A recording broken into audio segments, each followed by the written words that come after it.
वेळ होती 10 वाजले. कोण जिंकेल?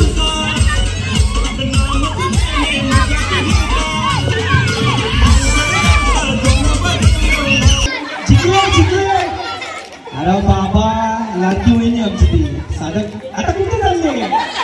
जिंकलीस ना. इकडच्या सत्रानंतर एकमेकाची सोडायची फक्त 5 सेकंद तुमच्याकडे वेळ आहे. ज्याच्याकडे जास्त असतील तो जिंकला. 7 6 5 4 3 2 1 वेळ संपलेली आहे. सर्वांनी टाळ्या वाजवा. फक्त सावीमध्ये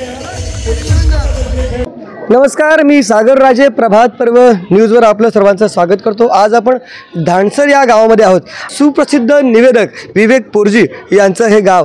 आज जवळपास 1200च्या वर त्यांनी खेळ पैठणीचे कार्यक्रम केलेले आहेत. मुख्यमंत्र्यांच्या जवळपास सर्वच सभा ते स्वतः या ठिकाणी अँकरिंग करून त्याचं निवेदन करत असतात आणि त्यांच्या गावामध्ये आज त्यांनीही खेळ पैठणीचा हा कार्यक्रम आयोजित केलेला आहे. उद्या गणोबा देवाची जत्रा आहे आणि त्याच्या निमित्तानं आज पूर्वसंध्येला म्हणजे शनिवारी हा खेळ पैठणीचा हा कार्यक्रम आयोजित केलेला आहे. कशा रीतीने हा कार्यक्रम संपन्न होत आहे ते आपल्याला त्यांच्याकडनं जाणून घ्यायचे. तत्पूर्वी या कार्यक्रमाला शुभेच्छा देण्यासाठी कल्याण डोंबिवली महानगरपालिकेचे या ठिकाणी नगरसेवक विनोदजी काळनसाहेब आलेले आहेत. त्यांच्याकडनं देखील आपण जाणून घ्या की विवेक पोरजी याला आपण मित्र म्हणाले आहेत, भाऊ म्हणाले आहेत. खरं म्हणजे खूप पूर्वीपासून तुमचा संबंध आलेला आहे त्यांचा आणि आज या कार्यक्रमानिमित्त या ठिकाणी आल्यानंतर तुम्हाला काय वाटते? नाही, कार्यक्रमाला येण्यापूर्वीच समजलं होतं का विवेक पोरजींनी सांगितलं होतं का आमच्या ते खेळ पैठणीत आहे. तो खेळ पैठणी कशा पद्धतीने येईल याची कल्पना मला पहिल्यापासूनच होती आणि ते इथे आपल्या सगळ्यांच्या माध्यमातून दिसत आहे. त्याचे कार्यक्रम आवर्जून बघतात. त्यांनी इतक्या सभा केल्या, इतक्या प्रचंड प्रमाणात मोठमोठे पदाधिकाऱ्यांचे कार्यक्रम करत असतो. त्यामुळे माझ्याकडनं त्यांना खूप खूप शुभेच्छा आहेत. असेच कार्यक्रम त्याच्याकडनं होत राहो हे आईचरणी प्रार्थना करतो. पण खरं म्हणजे काय माहिती का, अगदी तुम्ही ठिकठिकाणी खेळ पैठणीचे कार्यक्रम करत असता आणि आपल्याला असं वाटतं की जर इतरांच्यासाठी आपण जर हे कार्यक्रम करत असू मग आपल्या गावच्या लोकांसाठी का नाही, आपल्या गावच्या भगिनींसाठी का नाही. आणि मला वाटतं ह्याच उद्देशाने या ठिकाणी हा कार्यक्रम आयोजित करण्यात आला असं. विवेकजी, खरोखरच गेल्या वर्षी देखील आम्ही या कार्यक्रमाला आवर्जून हजेरी लावली होती आणि आज पुन्हा एकदा गणोबा देवांच्या ह्या जत्रेच्या निमित्ताने हा कार्यक्रम आयोजित केलेला आहे. कशा रीतीने महिलांचा रिस्पॉन्स वाटतो आणि नेमका ह्या कार्यक्रमात हा कार्यक्रम सुरू करण्यामागची प्रेरणा काय? खरं तर गणोबा आणि गावदेवीचा हा पुजारी माझे वडील होते, श्रीधर पोरजी. आणि बाबांची प्रेरणा होती. बाबांनी सांगितलेलं की आयुष्यात कधी जर मोठा झालास तर अशा प्रकारचे कार्यक्रम आपल्या वडीलधाऱ्यांचा किंवा आपल्या वडिलोपार्जित आलेल्या काही गोष्टी आहेत त्या आज याच्यानंतर पण चालू राहिल्या पाहिजेत. म्हणून मी आणि माझा भाऊ आमिर पोरजी याचा नेहमीच मला म्हणजे बाबा गेल्यानंतर वडिलांची भूमिका ही माझ्या भावाने घेतली आणि नेहमी माझ्या मागे पहिल्यापासून तो उभा राहिला. आज पण मी जेव्हा जेव्हा पुढे जातो तेव्हा तो नेहमी माझ्या मागे असतो आणि त्याचा एक आशीर्वाद आहे माझ्यासोबत. म्हणून मी डेअरिंग केली कार्यक्रम करू, त्याला विचारूनच कार्यक्रम मी केला. त्याच्यानंतर गावाचा ह्या म्हणजे प्रेम आहे. या सर्व माहेरवाशिनी आज आलेल्या आहेत, काही सासरवाशिनी पण आहेत. व्यस्त जीवनातून मस्त आनंद कसा घ्यावा ज्या त्रस्त झालेल्या आहेत आणि त्यांना आनंद देण्याचं एक काम करतो. आणि आज विनोद काळन माझे मित्र या ठिकाणी आलेले आहेत. खरं तर याला त्यांना बोलवण्याचं कारण आज असं आहे की चेहरा लोकांना माहीत व्हावा का विनोद काळन कोण आहे. कारण बऱ्याच लोकांनी त्यांच्या छत्र्या, त्यांच्या पुस्तकं, त्यांच्या वया, त्यांच्या टी शर्ट्स बऱ्याच मी गावामध्ये त्यांच्या नावाने आणलेल्या आहेत, त्यांनी दिलेल्या आहेत पाठवून. किंवा ज्यावेळेस कोरोना होता त्यावेळेस अनेकांना धान्य देखील आमच्या गावामध्ये त्यांच्या नावानं आलेलं आहे. सो विनोद काळन कोण हे गावाला माहिती व्हावं म्हणून मी त्यांना आज आमंत्रित केलं आणि विशेष त्याचे आभार आहेत. कारण कल्याण डोंबिवली महानगरपालिकाच नाही तर संपूर्ण महाराष्ट्रात त्याचा एक कार्यक्रम होतो दीपोत्सव आणि या कार्यक्रमात मला एस्टॅब्लिश होण्याचं एक मोठं भाग्य भेटलं का तिथे महाराष्ट्रातून वेगवेगळे कलाकार येतात, तिथे डान्स कॉम्पिटिशन होतात आणि त्या स्टेजचं निवेदनाची पूर्ण जबाबदारी तो माझा भाऊ असल्याकारणाने त्यांनी पूर्ण मला दिली.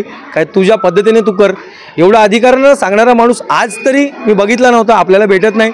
वेगवेगळ्या ठिकाणी मी कार्यक्रम करतो पण माणसाला एक मायेची ऊब किंवा प्रेमाचे शब्द हे अपुरे असतात आणि ते तो देण्याचं काम करतो. त्यामुळे त्यांचे देखील मी आभार व्यक्त करतो. आणि आज मला काय विचारायचं माहिती का, आज अँकर म्हणून खूप मोठं नाव आपण या ठिकाणी कमवत आहात. अनेक ठिकाणी कार्यक्रम केलेले असतात परंतु ते बाहेरचे कार्यक्रम कार्यक्रम असतात आणि एखादा क्रिकेटपटू कसं म्हणतो आपण बाबा होम पिचवर खेळायचं आणि इतर ठिकाणी खेळायचं, काय फरक जाणवतो? म्हणजे इतर वेळेला खेळ पैठणीचे तुम्ही कार्यक्रम घेता त्यावेळेला तिथल्या महिलांचा रिस्पॉन्स असेल, त्यांच्याशी इंटरॅक्ट तुम्ही होता त्यावेळेचा, आणि इथल्या होम पिचवर म्हणजे आपल्याच घरच्या बहिणी असतील, आपल्याच माहेरवेशीने असतील, आपल्याच म्हणजे काकी असतील, चुलत्या असतील, काय कसं काय वाटतं? बघा, पहिल्या गोष्ट म्हणजे बाहेरचा जो कार्यक्रम असतो, जसं दादांनी सांगितलं, विनोद दादांनी, की बाहेर कार्यक्रम करतो, मोठे मोठे कार्यक्रम करतो, ते प्रोफेशनल कार्यक्रम, ते पैसे घेऊन कार्यक्रम केले जातात.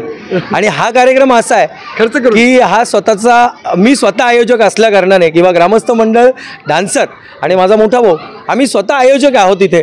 आणि आयोजक असताना आम्हाला याच्यातून काही मिळणार नाही किंवा आम्हाला पुढे निवडणूक लढवायची नाही, तर आम्हाला इथून गावासाठी आनंद द्यायचा आहे आणि त्या आनंदाच्या उद्देशानं आम्ही हा कार्यक्रम करतो. आणि पुन्हा एकदा सांगतो की माझे बाबा या गावाचे पुजारी होते मंदिराचे, आणि त्यांनी सांगितलेलं की हा कार्यक्रम अशा पद्धतीने चालू राहिला पाहिजे, असं काहीतरी कर, म्हणून डोक्यात आलेला खेळ पैठणी. ज्या महिला आनंद घेतात ना त्यांना विचारायचं मला. बरं, नाव काय तुमचं? दर्शनार. म्हणजे तुमच्या सौभाग्यवती.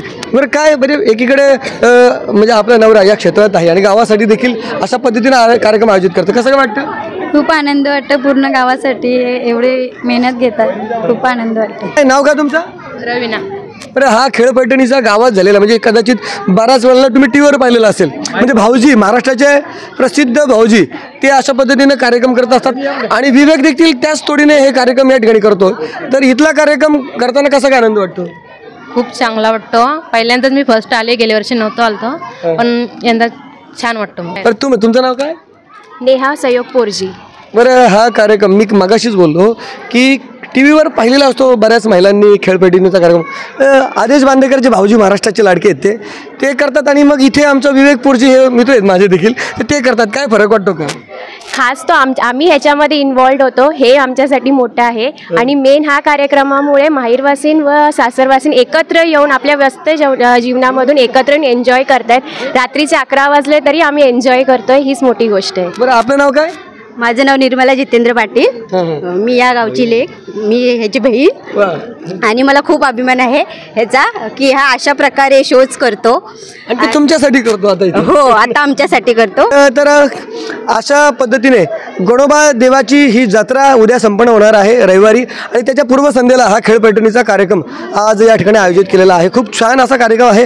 सर्व मंडळी, सर्व माहेरवाशिणी असतील या ठिकाणी, महिला भगिनी आनंद घेत आहेत. आणि खास म्हणजे त्या गावचा सुपुत्र विवेक पोरजी, जो सुप्रसिद्ध निवेदक म्हणून संपूर्ण महाराष्ट्रात प्रसिद्ध आहे, त्यांनी हा कार्यक्रम ठेवलेला आहे. स्वतः ते आयोजक आहेत.